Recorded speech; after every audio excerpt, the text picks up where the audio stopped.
And another way that we can put out a lamp is by simply not filling that lamp with oil.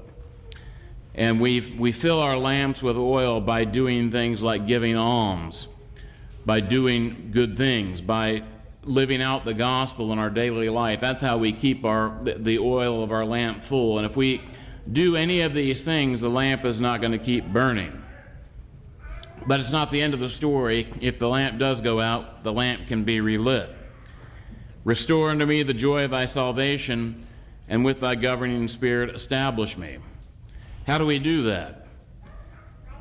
We restore the joy of God's salvation by cleansing the guest chamber of our heart, keeping it free from the dirt of sin, not allowing the cares of this life to divert us from our focus upon God, guarding against the blast of temptations by closing the doors of our mouths when we're tempted to sin in word, guarding the door of our eyes and our minds from the lust of the eyes and the pride of life, and by not only keeping the garden of our souls free from the weeds of temptations and sins, but also planting in them the deeds of a life lived according to the gospel.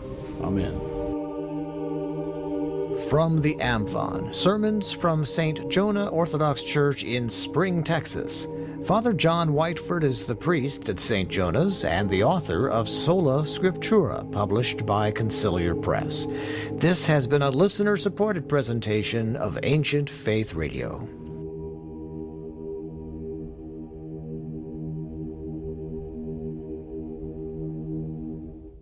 Boldly proclaiming the truth of the risen Christ. This is Ancient Faith Radio, timeless Christianity, 24 hours a day.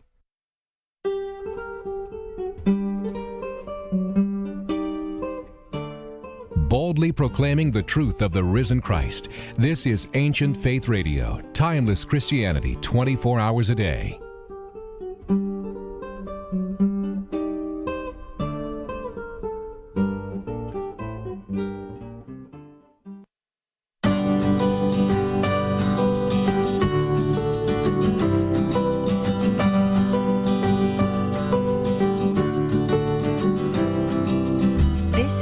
Everyday Orthodox with Elisa Bielatich, a live listener call-in show where we share the stories of everyday Orthodox people as we get to know the members of the body of Christ. Join the conversation. We invite you to call in with questions at 1-855-AF-RADIO, 1-855-237-2346.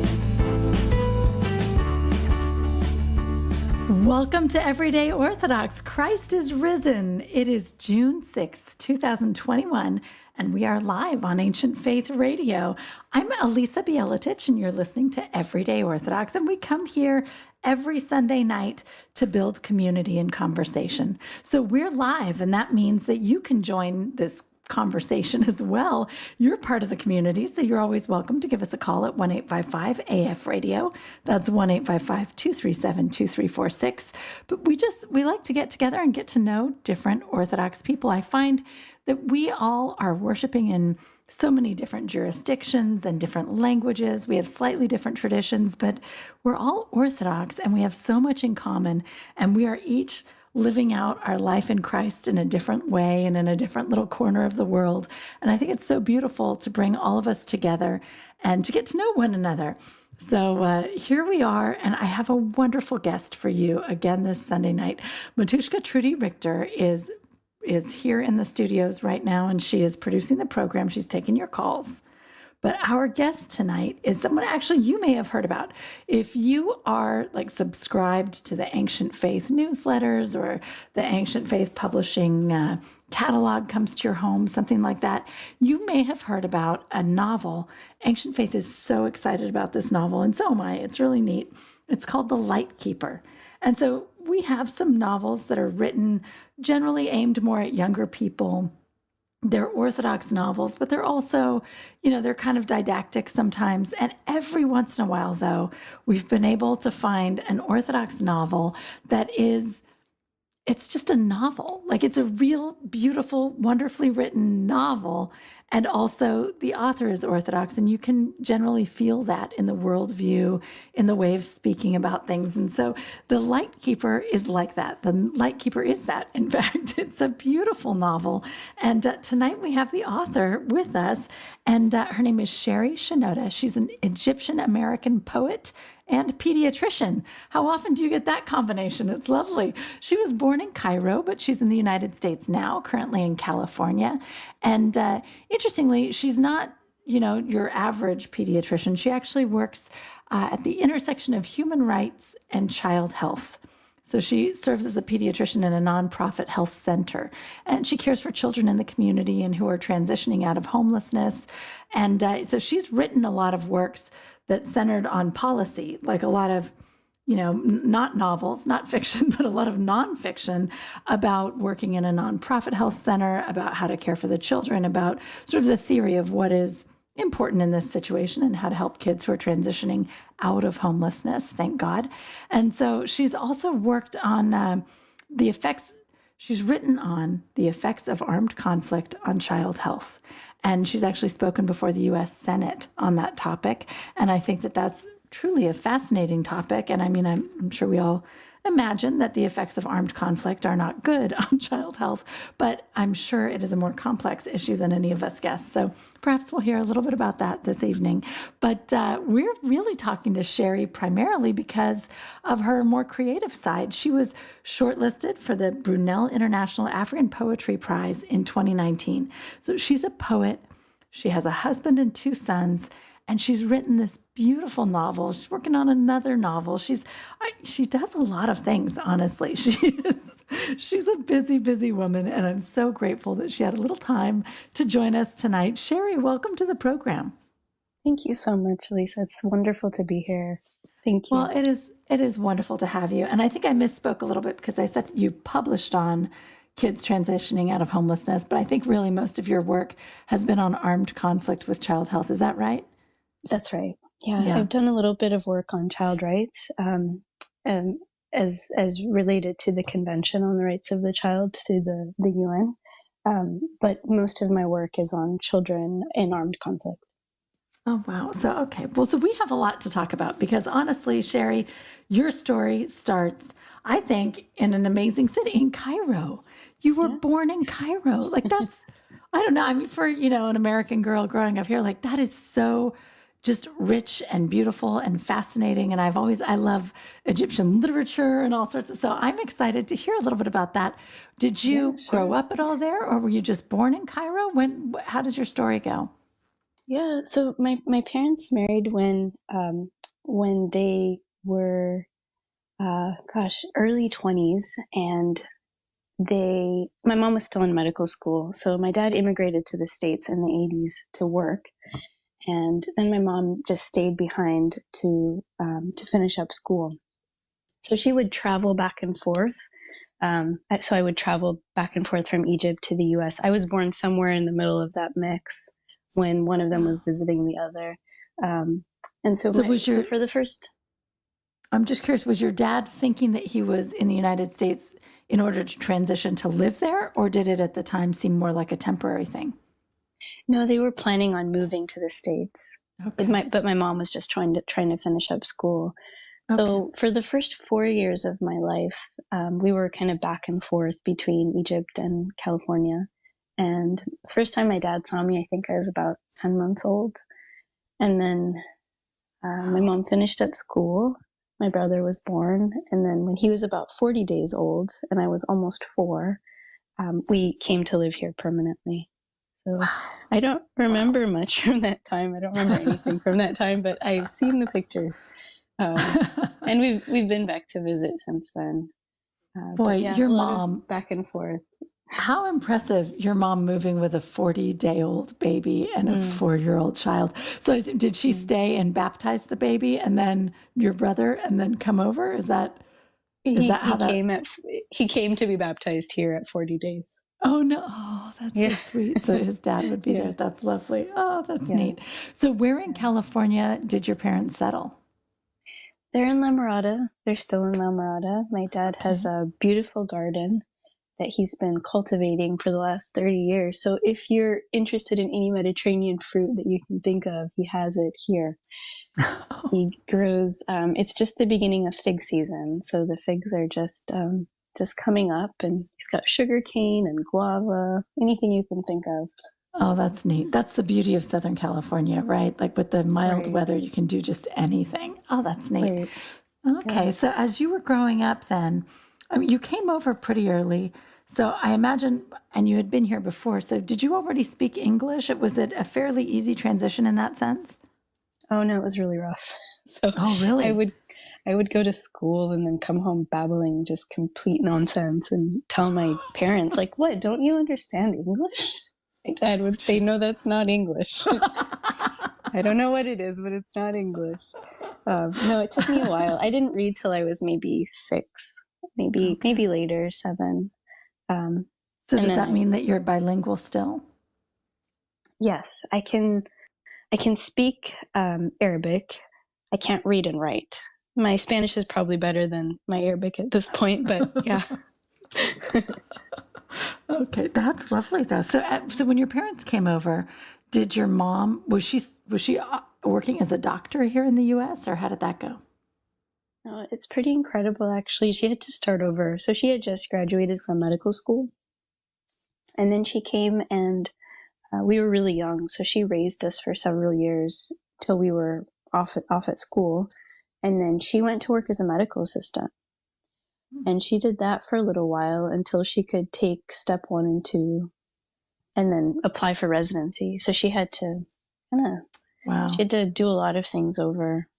I wondered, yeah, it's hard. It's very hard as a person who has a hard-won degree in a different country then to switch countries and have to, rebuild that whole thing. But how beautiful. So she ended up, what kind of a doctor is she? She's a family doctor. She's wonderful. Yeah. She worked in the prison system here in California for many years. Did some really good work. Yeah. Oh, that's lovely. Oh, so your family, I don't know how to say that. Like your family is sort of, on the one hand, obviously professional and doing it, but on the other hand, there's always sort of a hand in maybe human rights or, I don't know, making the world a better place. Is that right? Yeah, and my dad is a teacher, and it's a really incredible. He's a math teacher, so he is a math professor at our local college. But he would actually study between patients, or sorry, not patients. I always think in terms of patients. In terms of he would study between clients at the gas station where he was working when he first moved to the States, and that's how he finished his education, and then he became a college professor. Wow. They both worked really hard. That's amazing. It is a lot of hard work, and it's really difficult to do. I think as an immigrant, switching over, it would have been perhaps easier for them to stay in Egypt. Why did they decide not to? I think they felt like that they could give more opportunity to their family if they moved. No, the classic immigrant story. That's beautiful. That's lovely. And now you're a doctor. So that sort of fulfills that, I think, in some way, right, for them. That's lovely. Okay, so tell me more. So, go ahead. I was going to say they never kind of pushed me toward medicine, but yeah, they're just happy that we're, healthy and well and happy. I think that's all they've wanted for us. Yeah, thank God. Thank God. Well, and you're right. That does sometimes happen where, families come over and it's like, okay, we gave everything up for you to do well. Be amazing. But it's so much nicer when it's like you have the freedom to do whatever and it doesn't have to be impressive. We're just happy to give you that freedom. Oh, it's lovely. Yeah. So do you still have family in Cairo? Do you ever go back to Egypt and visit people? Yes, we do. My dad's whole family is there. So my mom's family mostly immigrated to the States, but my dad's, all of his siblings and my cousins, that whole side of the family is still in Cairo. And we're trying to visit soon. The last couple of years have been a little bit, harder because of COVID-19, but hopefully the end of this year, maybe next year, I'm hoping to go and visit. God willing. Yeah, it's we've done a pretty good job with vaccines here, but unfortunately now it's time to help everyone else do well with vaccines, I think. Yeah. So I imagine that Egypt, like pretty much everywhere else is probably sort of very slowly working on it, right? Right. Yeah. Yeah. Okay. Well, great. So, okay. So tell me a little bit more. So you're growing up and you think you're speaking English, but you are not. And it took you a while to be able to read and to sort of catch up, which I think is very, very normal for kids who are living, who are bilingual, right? Learning ESL, English as a second language in school, Right. and then speaking a different language at home, maybe, and going back and forth. It does slow things down, but then in the end, you do have actually kind of more going. There's a way that it's an advantage, but sometimes it takes a little while. But Right. so as you're doing that, how were you socially? Did that hold you back as well, or did you make a lot of friends? Were you pretty comfortable? Yeah, I'm an introvert, so I still don't have a lot of friends, but I made one wonderful friend. Veronica and I have been friends since we were 4, and neither of us spoke English at the time. So she's Cuban, and Wow. she only spoke Spanish, and I only spoke Arabic, and we somehow got together in the sandbox, and we've been friends ever since. Which, Oh, that's so sweet. yeah, That's so so neat. yeah, Veronica and I had each other. We didn't have a lot of other people, but we were that was enough. We Yeah. had each other and our books. I think that's true in general. I think one good friend really is enough, right? Like just knowing that there's one person who understands you and wants to spend time with you, you're good. Yeah, So that's exactly. lovely. So did you grow up going to church where you were in California in La Mirada? Is there an Egyptian church, or did you go to a different kind? What did you guys do? Yeah, so right when my parents immigrated was kind of right when they were building the first few Coptic churches in this area. Now there are, well over 40, I think, in the Los Angeles area. But then I think there were like 2 or 3. I remember there was a parish called St. George Coptic Orthodox Church in Bellflower, which was not far from us. And then the Church of the Archangel Michael, which was praying out of a house. And I remember my brother and I were small enough that we were like running in and out of closets during the service. And we thought that was an amazing adventure. And now it's like this massive, like cathedral size building. But yeah, so they were just starting out in the 80s when we came. And now it's a pretty thriving diocese. Oh, that's wonderful. Excellent. Under Excellent. Metropolitan Serapion. It's the LA diocese is pretty active. It's really cool to see. Oh, that's very cool. Very much. And so, I know a lot of our listeners, I don't know if everyone knows, what Coptic Orthodox is or how all of this works. And of course, there was a split a long time ago, but I think that Coptic Orthodox and Eastern Orthodox all get along rather beautifully and have a lot of sympathy and love for one another these days. When you thought of yourself, did you think of yourself as Coptic, or do you think of yourself as Orthodox, or did you ever really think about the idea that there were, I don't know, some kids who grow up like even Greek don't even realize that they're in communion like with the Russians or somebody. So I don't know if you ever thought about that, or if you ever met other kids, or how was that experience for you? Yeah, that's a great question. I remember having a very distinct feeling in elementary school because Veronica and I went to a Protestant church. And I remember feeling like we didn't quite fit in because she was Catholic and I was Orthodox. And I didn't ever think of myself as Coptic Orthodox. I just thought of myself as Orthodox. And then Which is nice. Yeah, and then I remember thinking I was Orthodox up until I think my maybe late 20s, early 30s, when I realized that the Eastern Orthodox Church is referred to as Orthodox, and then, the Orientals are referred to as, Right. Coptic Orthodox, Right. Ethiopian Orthodox, or whatever distinction. And just thinking, I guess, okay. It's just this like moment of like reorienting my identity, I suppose. I still think of myself as just plain old Orthodox, for better or worse. Well, and I think, I think especially we've all been aware of it because, of course, back in Egypt, there's been a lot of violence against Christians. There's been a lot of struggle. And I think that all of us, it makes us all so much more aware of what we have in common. And that, in fact, we are all Orthodox. There may be some, it's like I feel like the debate, the theological debate, I'm sure it's all very important, but in terms of experience, I think really we are all Orthodox, and I think that we are having the same experience, and it's important for us to support one another and get to know one another. And we can let the bishops work all the stuff out. I don't pretend to know enough about it to make any declarations, but I would certainly say that, I think of my Coptic friends as all being Orthodox, and I hate the idea that at some point someone was like, well, not Orthodox, really. It's like, no. Hold on. That's not nice. That's not right. I don't love that. Yeah. But okay, so as you're growing up, so you were in a Protestant school, and as you said, like you could tell you were a little bit different. In what ways were you different as an Orthodox kid versus the Protestant kids? Well, I was definitely different because I was freshly arrived. So there's always that.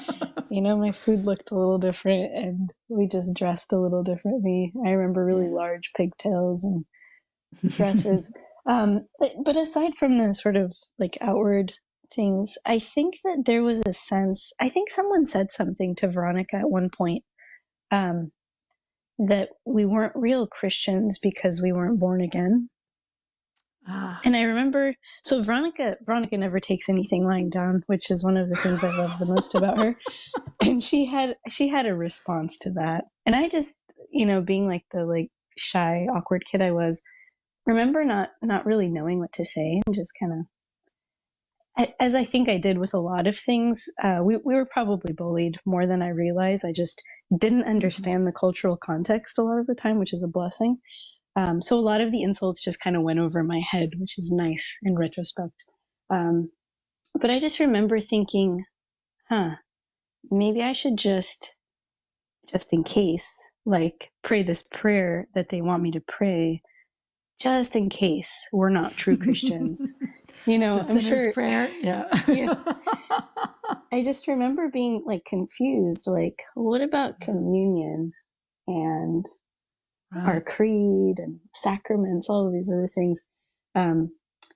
But then also gaining a lot of really beautiful understanding of the Bible, and just I think the Protestant churches do a really good job teaching the Bible and kind of getting the Word of God into the hearts of people. Absolutely. Yeah. And I mean, you're raised in a Christian school. It's a nice thing. It's a beautiful thing. But, and the beautiful thing about Orthodoxy is, we're not against being born again. It just doesn't, it doesn't totally make sense to us, with Orthodox theology, but it's sure. I mean, I accept Jesus Christ as my personal savior. You bet. All the time I do, all every the time I accept him again and again and again. Every time I take even more, right? So it's not so much, no, we don't believe what you, it's no, I believe what you believe and then some. Yes. There are a few other things. There are a few things. Yeah. There's a little more going on that we may believe, but that's lovely. Okay. So as you're growing up, kind of introverted, maybe it took you a little while to, I don't know, I guess by the time you were in middle school and high school, do you feel like you were still quite different because you were Egyptian, or by then had you kind of become one of the kids? I think I was one of the kids by the end of middle school. Okay. Either that or I've never become one of the kids. It's one or the other. So if I'm one of the kids now, then it probably happened at the end of middle school and it came into myself, whatever this is right now. Right. I love that. But that's also the beauty of being introverted, right? Is I'm pretty sure I fit in, but I don't know how important that is or if I'm even able to judge that. But it's true, right? None of us really ever know. So that's wonderful. Okay. So as you were going through, say, middle school and high school, and you're coming into yourself, are you recognizing yourself as a writer? Are you recognizing yourself as someone who's going to work in children's rights and children's welfare? Or, were you in the band? What were you doing? Oh, I wish I was musical. Never been in a band, but Veronica and I started writing when we were in elementary school. And so we would write these elaborate stories and share them with each other. And I remember very clearly sitting in her room. Her mom was like making us snacks, and we would sit in her room and we would brainstorm these like elaborate plot lines. And my MO was I would sit there and I would close my eyes and I would inevitably fall asleep.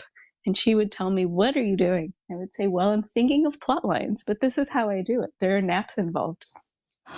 And so, so we would come up with these elaborate stories together. And we wrote several different things. And there were some that we worked on together. And, we each had our characters going.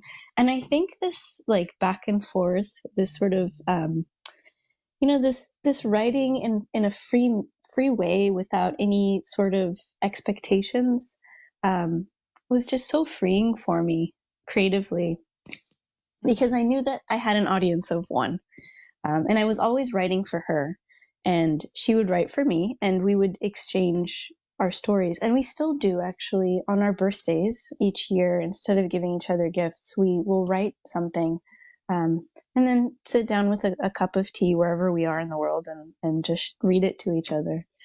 And it's been a really it's been one of the most important catalysts for my creative life, is having one friend to write to who I know is accepting and loving and wants to read what I write, and not writing for everyone. So having a very small audience, because I think it makes the writing more personal, and it's just freeing. It's been very freeing for me. Oh, that's neat. That's right. Well, and it's not only just the one person in the audience, but it's a trusted person, right? You know that she's going to handle your work with care. You know that she's going to respond with love, that she's not, and she may give you, I'm sure, constructive ideas and criticism and whatever, but it's someone who loves you and who cares about you. That really is a neat way to come up writing. Did you imagine that this was something you wanted to do? Or was it more like, this is a wonderful thing that Veronica and I do? No, it just grew organically. And she's pretty brutally honest. So when I send Veronica a manuscript, whether it's like a poetry manuscript or something else, she will mark that thing up. And if she says this has got to go, it just goes, There's no second guessing. I've tried to defend a couple of passages from her in the past, but usually if she says it's got to go, it goes. Yeah, she's got a good reason for it, huh? She does. And also, it sort of sounds like she's a little bit the fiery Cuban, to tell you the truth. She totally is. Oh, how wonderful. She's my Cuban sister. Oh, that's fantastic. I love that. So did she end up writing as well, or is she just your personal editor? So Veronica, well, I will not give anything away. She may have something in the works. There may be something we hear from Veronica one of these days. I love one of these days. I'm hoping. I have my fingers crossed, but I'm right now. I'm just going to support her and let her do her thing. How interesting that the two of you forged a friendship without language, and then became this this writing friendship who helped each other write and develop stories. And I think that's neat. There's something interesting there. Okay. So you're in high school, you're writing on the side. Were you thinking about being a doctor? What were you thinking about doing? So Elisa, I wanted to be a mermaid. And I was absolutely convinced. And that's the beauty of the writer's imagination right there, right? It's like, and then I will transform. And I had a crisis of faith over it, because in the Bible it says, if you have faith like a mustard seed, and I did. So I may have taken that verse out of context, but I really... You're like, I should be able to move mountains with my faith that I will be a mermaid. If you read the original Little Mermaid by Hans Christian Andersen, the whole problem is that the mermaid doesn't have a soul and she can't go to heaven. Like, that's the whole central conflict. So I mean, Yeah. maybe thank God, because Yeah, I know. This is a great example of God not giving us the things that we want, and it's better for us. that's right. Give I- us only that which is unto our salvation, please, Lord. Yes, please, Lord. That was my master career plan, and when that did not work out, I thought, okay, I don't know what's next, but I like working with kids, so maybe this. But I was kind of against the idea of doing medicine, mostly because my mom was a doctor, and I just, that sort of natural inclination that some kids have to be contrary, and not do the thing that their parents are doing. So I had decided that that's not what I wanted to do. And then I went on a trip to Egypt when I was maybe 16. And I remember reading Jean-Claude Larcher's The Theology of Illness. And it was a transition point for me. It just sort of changed the trajectory of my life. I think I probably would have ended up doing something else, but that book propelled me into medicine. Wow. So was it, I mean, if you can summarize, I'm sure it's a huge topic. What was he saying about the theology of illness that captured you so? I'm going to misquote it, but he, not in so many words, but he says, insofar as we sin and insofar as we're imperfect, we contribute to disease and illness and fallenness in the world. And I remember my teenage brain, just trying to wrap myself around that idea for weeks while I was traveling in Egypt. I think being in Egypt was a key part of it. We were visiting monasteries, and it was just a really life-changing experience for me. And I just remember thinking, okay, maybe there's something to this. Maybe I could do good work using this path, but using it as a path, not seeing myself as like a doctor. I never felt like my identity was a physician, if that makes any sense. Mm-hmm. It's sort of a vehicle for me. At least it has been in my life. That is lovely. How amazing, because I think so often, you'll meet doctors, as Orthodox doctors, who are very spiritual, and they're a doctor who does God's work. And then that's something else, though, to be someone who is called to maybe think about the fallenness of the world and spiritual health and physical health, and then who just uses that medical knowledge to do, that's lovely. That is very lovely. Okay, we need to take a short break. We're going to be back in about a minute and a half, and we'll be back with Sherry Shinoda. And I promise we'll get to the novel. I promise, because it's really, really good. We'll be right back on Everyday Orthodox. Everyday Orthodox with Elisa Bieletich will be back in a moment. Give Elisa and her guest a call at 855-237-2346. That's 855-AF Radio. The Orthodox Christian tradition is filled with wisdom and guidance about the biblical path of salvation. Yet this guidance remains largely inaccessible to parents and often disconnected from the parenting challenges we face in our homes. Parenting Toward the Kingdom by Dr. Philip Mamalakis, PhD, will help you make the connections between the spiritual life as we understand it in the Orthodox Church and the ongoing challenges of raising children. It takes the best child development research and connects it with the timeless truths of our Christian faith to offer you real strategies for navigating the challenges of daily life. I try and say, well, here's what parenting is, and then here are some strategies for how we actually parent, and then here's how we understand some of the important aspects of parenting. You can find Parenting Toward the Kingdom and more at store.ancientfaith.com. Again, that is store.ancientfaith.com. We're back with Everyday Orthodox with Elisa Bieletich. Do you have a question for Elisa and today's guest?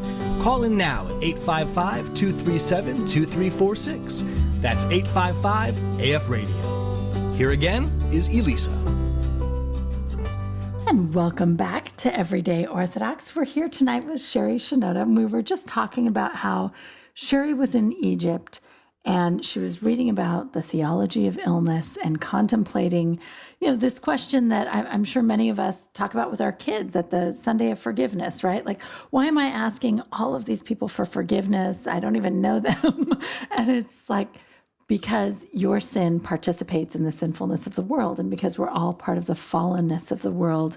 And it's the fallenness, as Sherry was saying, that is connected to the physical illness and to death and to all of this. And so she had this beautiful transformative experience in Egypt. And so Sherry, how old were you then? And what did you do when you got home? I don't know, is Egypt home or is California home?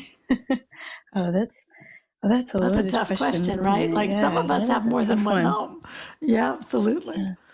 That is a tough question. I think where my family is home now, but Egypt will always be, it'll always be like the homeland, I think. Yeah. But this is home. This is home. Well, and you do have family in Egypt as well. So it makes sense that it's also home. I think it's very beautiful. Okay. So when you got back, how old were you and what happened next? So I think I got back, I don't remember exactly how old I was. I was maybe 16, 17, getting ready to graduate from high school. And I took a gap year and then applied for medical school. And that was it. So that during that gap year, I did some traveling and did some reading. And yeah, it pretty much changed the course of my life, that trip. Wow. Oh, that's wonderful. Wow. Okay. All right. So then, tell me, you finish up high school, you're heading off to college. Were you at this point now, as you said, you're kind of one of the kids by the end of middle school.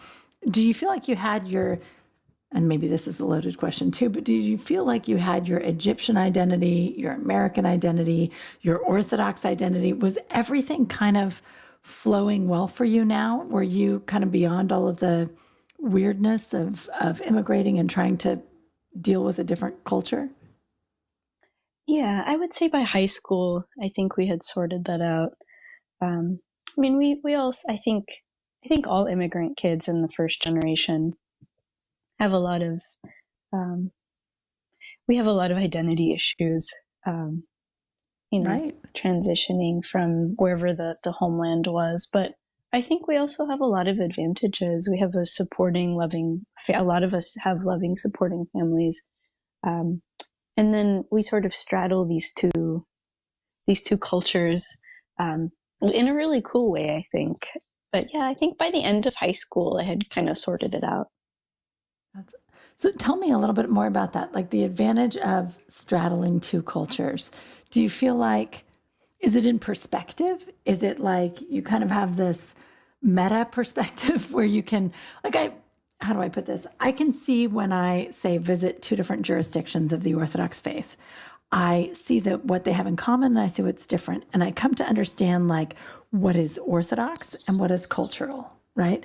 So is it something like that where you feel like by sort of belonging to two different cultures and being a part of them, it gives you this view of all culture and how culture works? Or is it something totally different? Am I on completely the wrong path?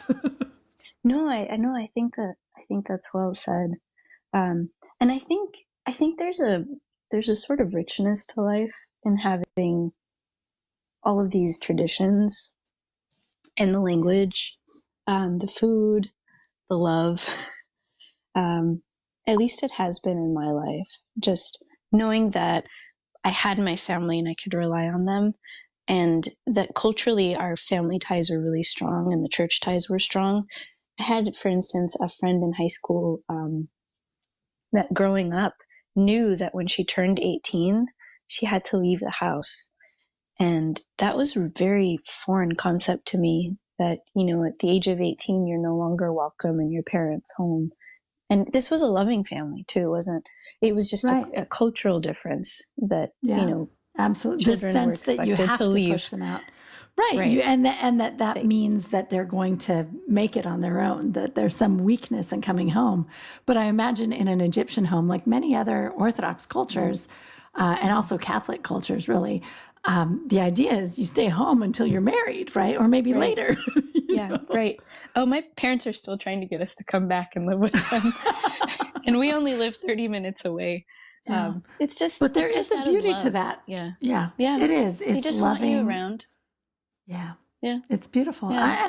It's funny because I'm American, but I converted to Orthodoxy, and I'd be thrilled if my kids come back. In fact, for COVID, I had several college students coming home, and it was like fantastic. That's great. We just love one another, and I'm not concerned about whether that means that they're going to make it on their own. I'm just happy to see them, but and it's someone else to cook for it, right? Like, which is a big plus with us Orthodox moms. Yes. Yeah. Okay, so food's amazing. you know what? I bet it is. But so tell me. So you have these kind of cultural differences, and you have this beautiful experience. Did you leave for college, or did you stay home? Did you go to school nearby so you could stay near your parents, or did you go off on some kind of adventure in a foreign place? What did you do? Yeah, I stayed local. So I went to UC Irvine, which was a drivable distance, and lived at home during that time. And during An that excellent school.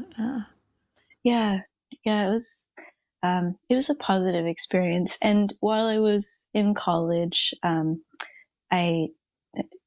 my husband Andrew, my now husband Andrew, and I had kind of started seeing each other. And so during that 3.5 years, we were getting to know each other. And then once I graduated from college, we kind of had another year of like courtship, and then we got married about a month before I went to medical school.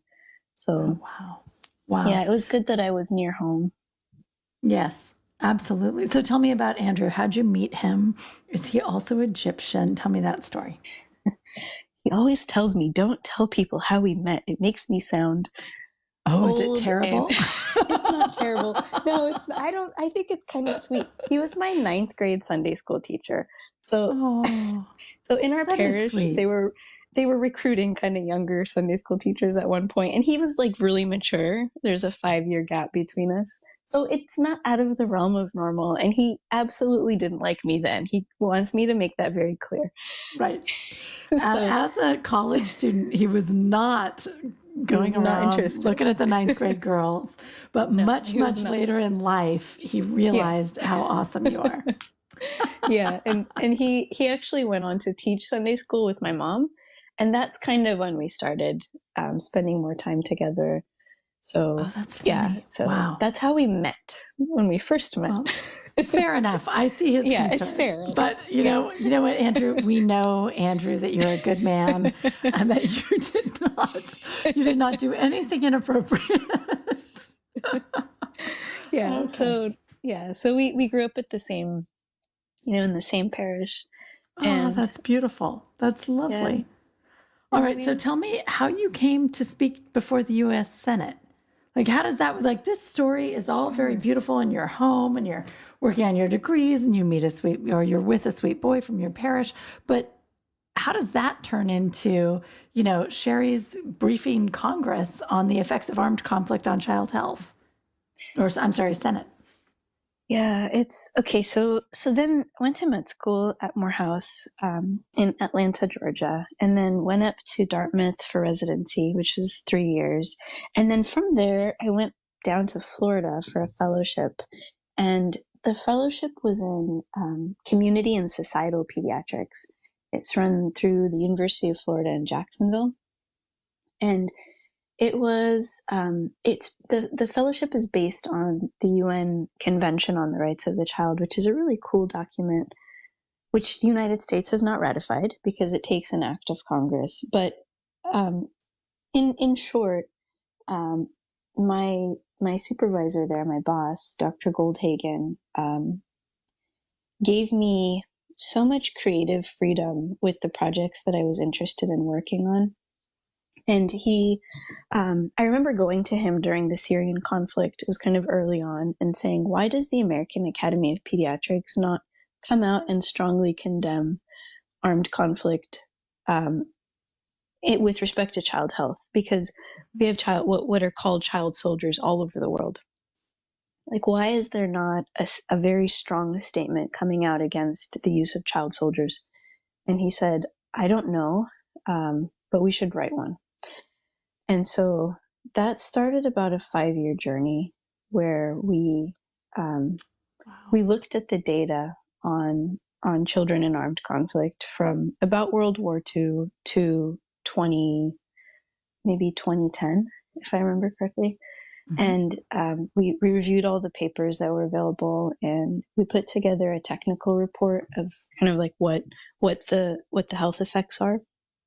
And then we did a policy statement for the American Academy of Pediatrics. And then after we did the policy statement, the Academy wanted to kind of to put their support behind it. Once they decided to support that, then we contacted representatives in the Senate, and we had some sponsorship, and then we were invited to come and brief the Senate. And it was a very simple, we got together with a few other organizations. Like, I remember Sesame Street. Sesame Street has like a political advocacy arm. They sent a representative. There was someone from the UN, and we just presented the data. And we took questions, and it was how interesting that Sesame Street would be involved in that. It makes sense, because I know they do so much research on what is good for children, what's bad for children, and how to make things better. That's kind of amazing. So when you do this, are you in front of a panel of like how many people? What's that like?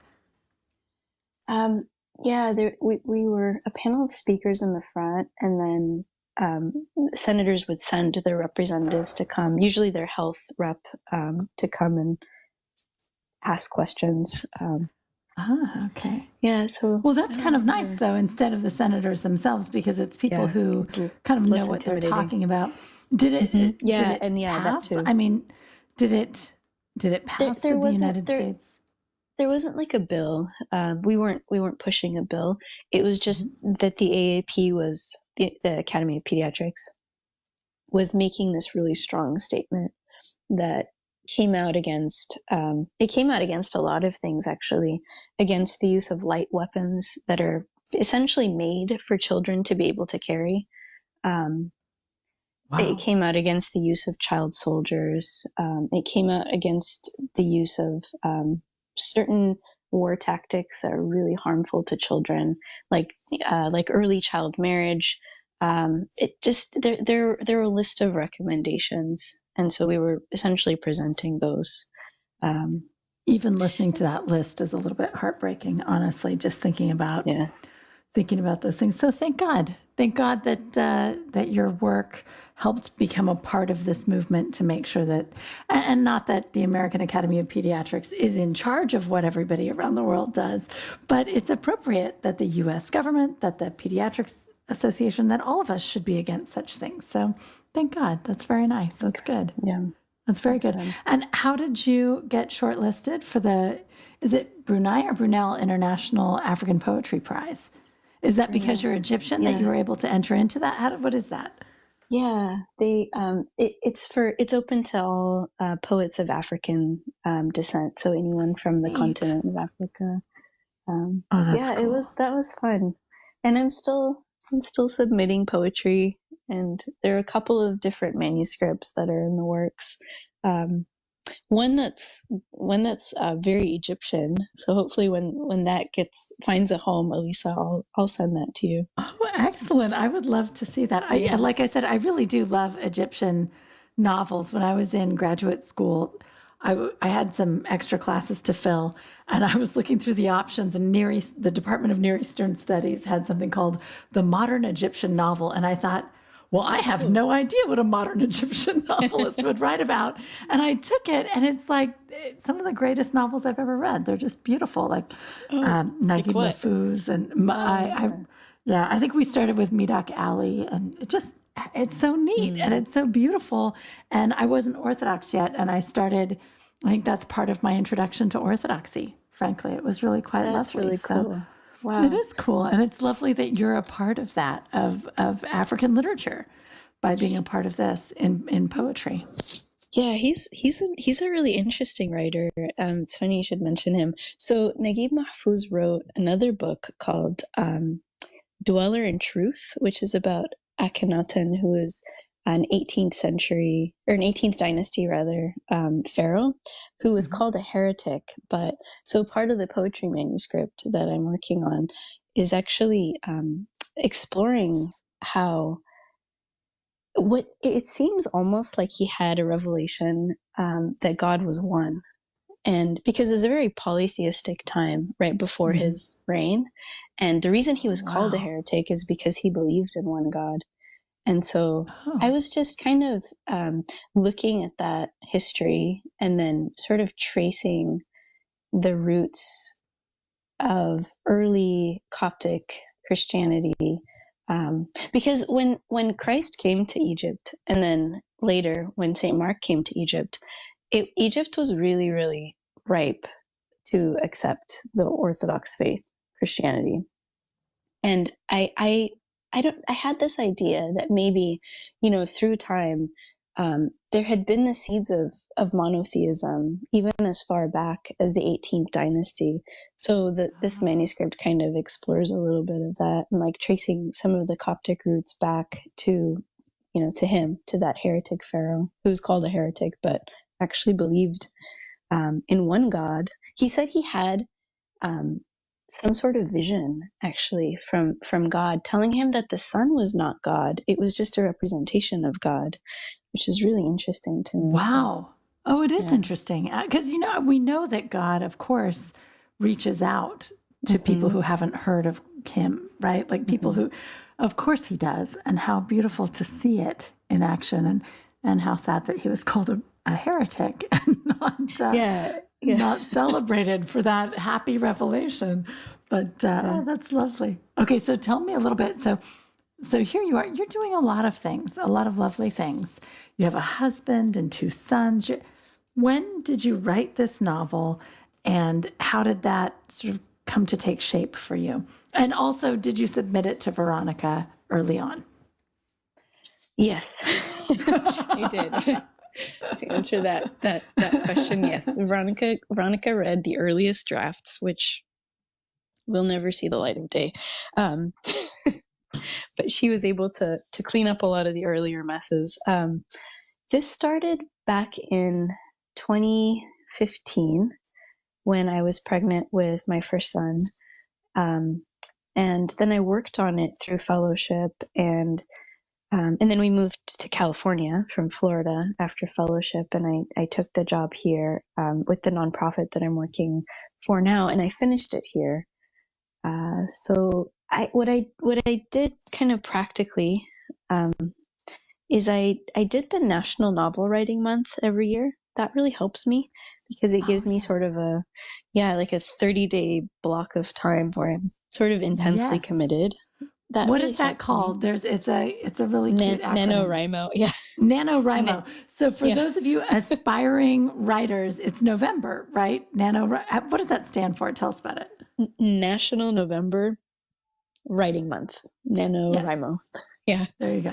But it's cool. I know so many people who have really found that helpful, because what is it? You write like 1,000 words every day, and it causes you to have that discipline, because I think writers who write a lot of novels, they go to work like the rest of us, right? They're like, okay, for these hours every day, I'm going to be working. And even if what I write is garbage and it doesn't go into the book, by continuing to put out words, I always say to people who want to write a book, I'm like, listen, words are free. Like, just put down all the words. You may write 10,000 words and only use 1,000, but that's 1,000 words. That's great. Yes, absolutely. Yeah. Oh, that's cool. That's very cool. And so that really helped. Where does Lightkeeper come from? Like, did you, I guess, when you sat down to write that, did you kind of know where it was going, or did it evolve into its, what were you thinking when I guess, what did you think the Lightkeeper was when you started it? And was it the same thing when you finished it? Yeah, it's, so the very beginning of the book was a dream. The portion where she buries the dead Lightkeeper at the beginning of the story. Really?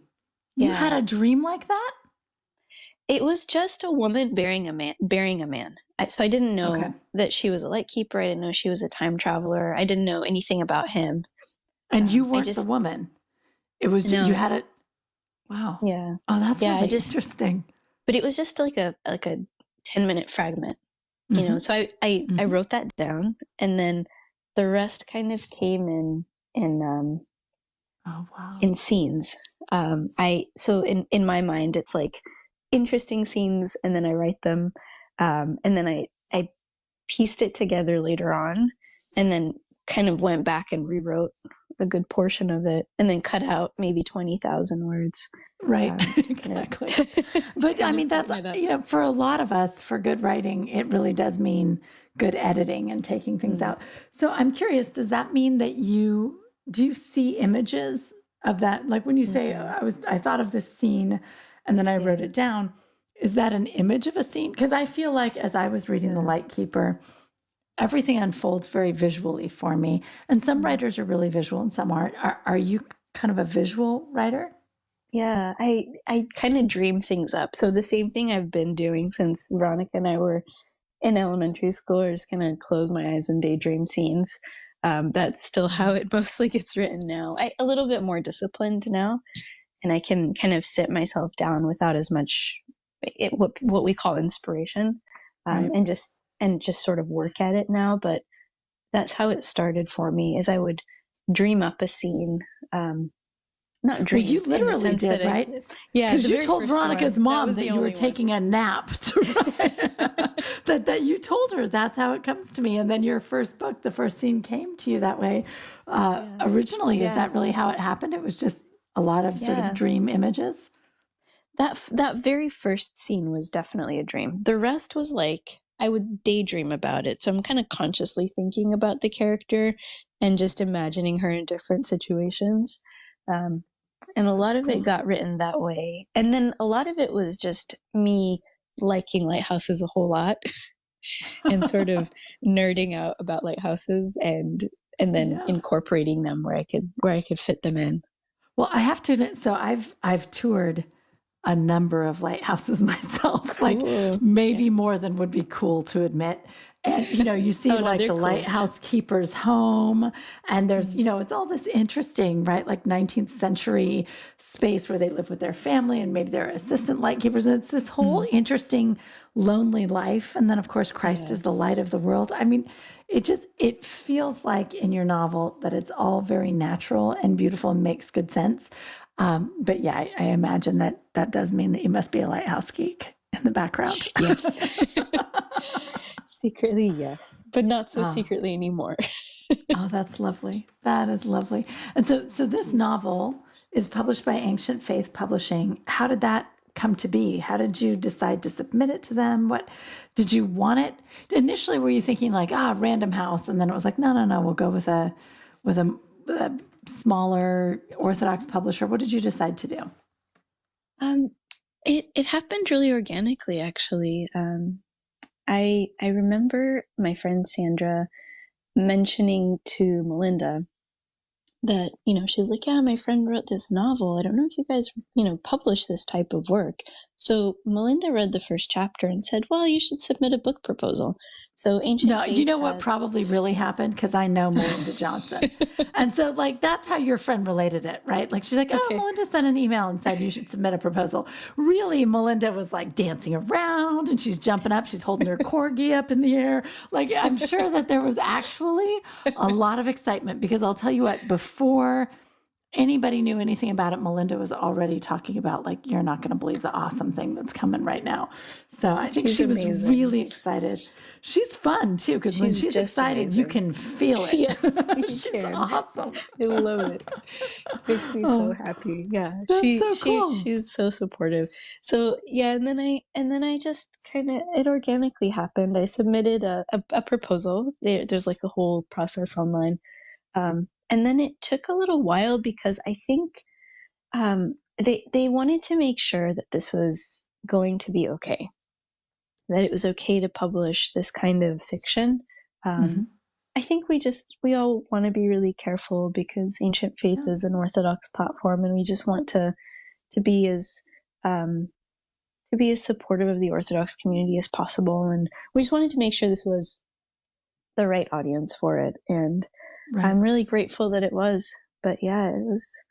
And I think it really was. I understand why the, sort of debate and the concern and all of that.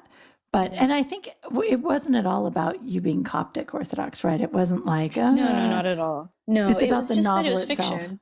Yeah, because it's pure fiction. And there is a I think it's probably not a spoiler to say this, but there is a representation of Christ, of the divine in the story. And it's based on the Syrian fraction to wisdom. So there's a depiction of wisdom in the book, but that's about as Orthodox as it gets, I think. Right. And so there's this question of, can we just publish novels? Is that okay? And it is okay. And it's beautiful. And I think as Orthodox readers, we are so excited to be reading something that, this is beautiful and it's mystical and it's haunting and fascinating. And I just, when I read it, it just absolutely pulled me in and I loved it. But I'm so glad. Thank you. Well, of course. And if it has, I can feel that, I don't know if it's so much that I feel that you're Orthodox as that you can talk about the divine in a way that doesn't make me feel like something off is happening. Do you know what I mean? It's like that radar of where you're like, oh, this is really cool. You've got it wrong. But it's really cool. And then I read yours and it's like, oh, yeah. That's how I think it is too. You never get that little feel of disconnect. It's not so much that you're expressing Orthodoxy as it is that you just are Orthodox. And you just are. It's lovely. Okay. Yeah, I can understand that. Yeah. Thank you. Well, at any rate, I love your novel and I want to let our listeners know it's called The Light Keeper. And it's on probably Amazon and all different places, but the best place to buy it is at the Ancient Faith store, and that's store.ancientfaith.com / I think just Light Keeper. Let me look. The Light Keeper. The Light Keeper. Yeah, the with a hyphen, Light Keeper. But I've put that link on our Facebook page for Everyday Orthodox, and I hope that all of you will look it up. And I hear, Sherry, that you're already working on the next one and thinking about what else is coming. Yeah. We'll see. Hopefully, we'll see. It'll be cleaned up soon. It's not quite ready for anyone to read. Hand it over to Veronica. She will clean it up. It's going to be fantastic. But, well, Sherry, it's such a joy to meet you. I'm so excited to finally get the opportunity to talk with you. And thank you so much. Thank you. Thank you for coming on the program. And thank you to our audience for joining us again. And, next Sunday night, we'll be back live with another Everyday Orthodox Christian. And we look forward to being with all of you again. Good night. Thank you, Lisa.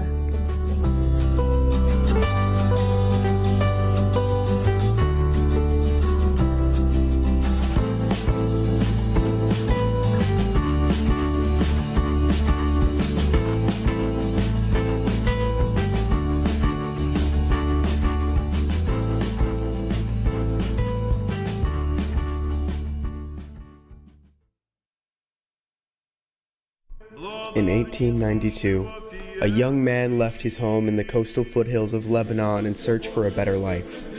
Coming to America with his newlywed wife, he found work as a traveling peddler before settling on a small farm in central Nebraska. Years later, personal tragedy and an unexpected midnight visit from a saint changed the course of his life. Seeing the desperate need of his fellow Orthodox Christians and heeding God's call, he would spend the rest of his life traversing the Great Plains as a circuit-riding priest, known to his thousands of parishioners as Father Nicola Yanni. His legacy stands alongside that of Saint Raphael Hawawini, his mentor as a seminal force in the American Orthodox Church of our day. Here is His Grace, Bishop Basil. He was ministering to his own people who had the Spanish flu. Even though he was warned that it was dangerous and, of course, very communicable, he insisted on visiting them, not only carrying to them the sacrament and anointing them, confessing them, preparing some of them for death, of course, but he also brought them groceries that they needed in their homes. Apostle to the Plains. Available now on store.ancientfaith.com. Again, That is store.ancientfaith.com. This is Becoming a Healing Presence with Dr. Albert Rossi. In order to become a healing presence for others, we must first be healed ourselves through an active relationship with the great healer, Jesus Christ. Dr. Rossi is the resident clinical psychologist at St. Vladimir's Seminary. I'm making a recording entitled Musings about the Theotokos Part 2 because I did Musings about the Theotokos Part 1 2 weeks ago. Those of you who didn't hear it might want to go into the archives, my archives, and find it. It has material, but this podcast has new material that I just think needs to be said as best we can. I'm making this little podcast as a reaction to much that I've heard about Mary, the Mother of God, in my lifetime. Through the centuries, theologians particularly have dehumanized Mary, making it seem that we're praying to a plaster statue who has very little in common with us. Father Schmemann often said, Mary is not the great exception, she's the great example. And we'll try to elaborate that more. I'm going to begin by asking my wife in heaven to sing for us the song Gentle Woman to give us a little musical perspective.